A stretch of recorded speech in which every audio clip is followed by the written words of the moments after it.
Birdən də işıqlar gec yanır. Yəni mən heç bu neçə ayda almışam, o binanın yəsini heç görməmişəm. Bilmirəm, deyirlər ki, bu qardır, Arzudur, Babakşeyev Arzu, Babakşeyev Fərizxan. Yəni mən onların üçündən heç birini neçə ayda bu binada görməmişəm. Alqı-satqı da yox, heç nə demədilər.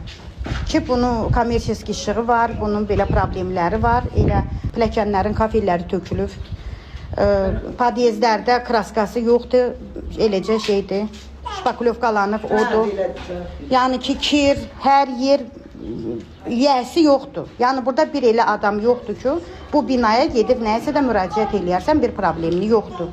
Yiyəsiz bir binadır. Ki mən başqa o yerdən də ev almışam, amma acillə işıq pula ayrı, nə bilim nə, bunu verməmişəm. Qazı bilirik ki, qaza apardıq, pulunu yatırdıq, gəldilər, sıra çəkdilər. Amma işığa 60.000 dollar istəyirlər deyir. 60.000 dolları biz hardan yığaq? 80 ailədir.